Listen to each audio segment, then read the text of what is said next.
U.S. approach to Taiwan's IPEF participation. Taipei and Manila slams China's harassment. China says it conducted readiness patrol. U.S. willing to expand military aid to Taiwan.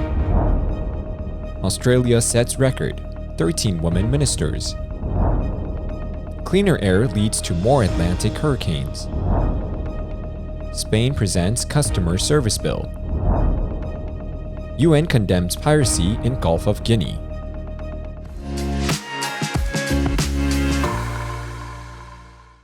Hello, I'm Johnny. Thank you for joining us on FUNDAY News. It's June 2nd, Thursday, and here are your top stories.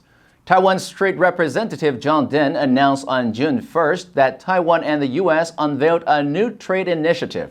This approach is seen as a way to exclude Taiwan from the Indo-Pacific Economic Framework that U.S. President Joe Biden officially launched in Asia last week. John Dinh said the new initiative, the U.S.-Taiwan Initiative on 21st Century Trade, marks the official launch of trade negotiations between Taiwan and the U.S. It's a precursor to signing a free trade agreement.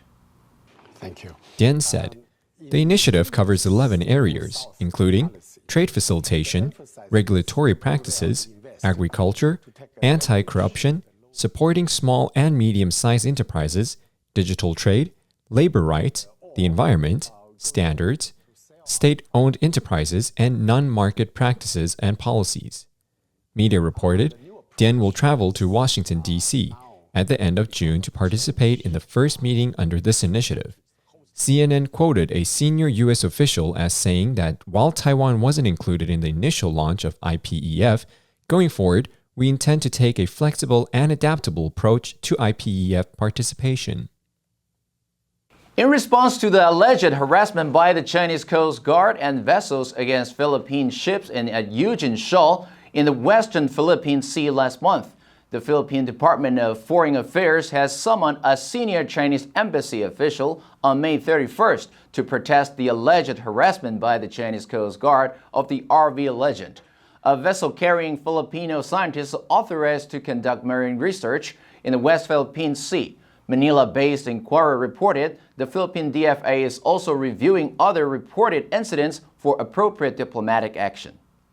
The Philippines DFA said, only the Philippines Coast Guard has enforcement jurisdiction over these waters. Illegal activities around Ang Ying Shoal are subjected to diplomatic protests in the exercise of the Philippines' sovereign rights and jurisdiction over Ang Ying Shoal, which formed part of the exclusive economic zone and continental shelf of the Philippines as affirmed by the 2016 award of the South China Sea Arbitration. Taiwan's Minister of Foreign Affairs said June 1st that the action of the Chinese Coast Guard jeopardizes regional security and contravened the UN Convention. China's People's Liberation Army Eastern Theater Command said on June 1st in a statement that it had conducted a combat readiness patrol in the seas and airspace around Taiwan in recent days. While the statement did not give an exact date for when the drill happened, Taiwan on May 30th reported the largest incursion since January by China's Air Force and its Air Defense Zone. Taiwan's Defense Ministry said Taiwanese fighters scrambled to warn away 30 Chinese military aircraft. In its routine groundless rhetoric, the statement said, recently, the United States has frequently made moves on the Taiwan issue, saying one thing and doing another, instigating support for Taiwan independent forces, which will push Taiwan into a dangerous situation. U.S. President Joe Biden angered China last week by appearing to signal a change in an American policy of strategic ambiguity on Taiwan, by saying the United States would become involved militarily if China were to attack Taiwan.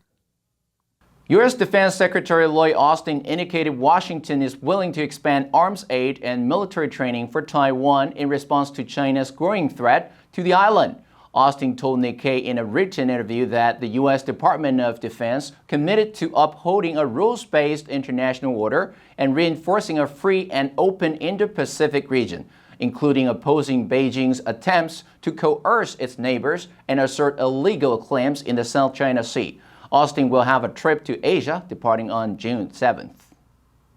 In the written interview, when asked by Nikkei if US would not rule out the possibility of deploying forces in the event of a Taiwan Strait contingency, because Washington has decided not to send troops to Ukraine, Austin said, "They are indeed two highly different scenarios."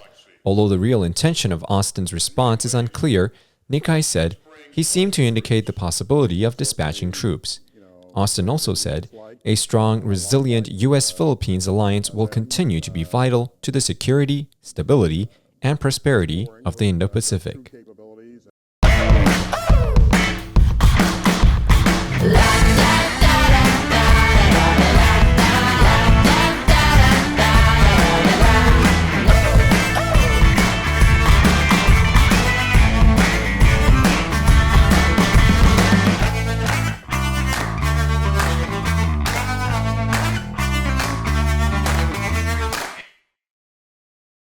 Australia's new government sworn in on June 1st includes a record of 13 women, including the first female Muslim to serve in the role and the second Indigenous person named Indigenous Affairs Minister. Youth Minister Anne Ella is Australia's first female Muslim minister, while Industry and Science Minister Ed Hossack is the first Muslim to serve in cabinet. Linda Burney became the first woman and only the second Indigenous person to serve as Indigenous Affairs Minister. ABC Australia reported the new Prime Minister, Anthony Albanese, and Foreign Minister, Penny Wong, were sworn in earlier last week so they could fly to Tokyo for a summit with President Joe Biden, Japanese Prime Minister Fumio Kishida, and India Prime Minister Narendra Modi. Penny Wong will travel to Tonga on June 3rd after Tonga signed agreements with China. ABC said, of the 30 ministers appointed to the new government, nearly half are women. Women also hold a record 10 spots out of the 23 in core cabinet roles. A new U.S. government study found cleaner air in U.S. and Europe is brewing more Atlantic hurricanes. The U.S. National Oceanic and Atmospheric Administration study, published in May 25th Science Advances, found a 50% decrease in pollution particles and droplets in Europe and the U.S. is linked to a 33% increase in Atlantic storm formation in the past couple of decades, while the opposite is happening in the Pacific with more pollution and fewer typhoons. Scientists found traditionally air pollution from factories and cars, such as the dirty air of smog and small particles, actually reflects sunlight and cools the atmosphere. That cooling effect from air pollution probably helped decrease the number of storms in the 1970s and 1980s, which is a quiet period in the Atlantic, because hurricanes need warm water, which is warmed by the air for fuel, and are harmed by wind shear, which changes in upper-level winds that can decapitate storm tops. Are you tired of speaking to a machine when you call the bank or a power company? Spain's government wants to end those nerve-shattering one-sided conversations with a computerized answering service by making it obligatory for companies to offer a real, flesh-and-blood customer service worker when so requested by a caller.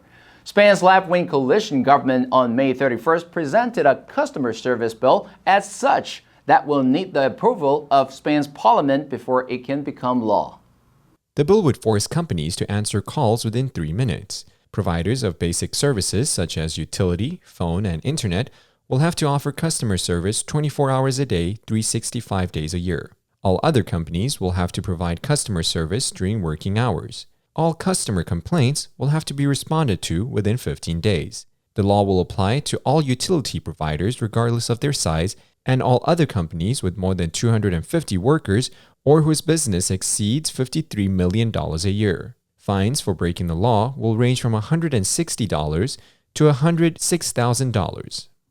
Based on the fact that 130 of the 135 kidnappings of ship's crews worldwide in 2020 took place in the Gulf of Guinea, the UN Security Council unanimously adopted a resolution May 31st strongly condemning piracy, armed robbery, and hostage-taking in the Gulf of Guinea, the world's top hotspot for attacks on shipping and seafarers.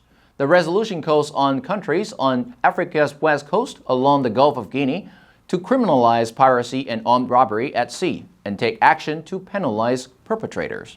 According to the International Maritime Bureau's Piracy Reporting Center, global piracy dropped in 2021, but the threat level in the Gulf of Guinea region remains high. Ghana's UN ambassador, Harold Agamemnon called maritime piracy one of the foremost security concerns on the African continent. And piracy also risks compounding a host of other challenges facing West Africa, including a surge in terrorism, a return of military coups, and the worsening impact of climate change and the COVID-19 pandemic. And that's all the time we have for today. Thank you for joining us on FUNDAY News. Let's make every day a fun day. I'm Johnny Wu, your host. I will see you next time.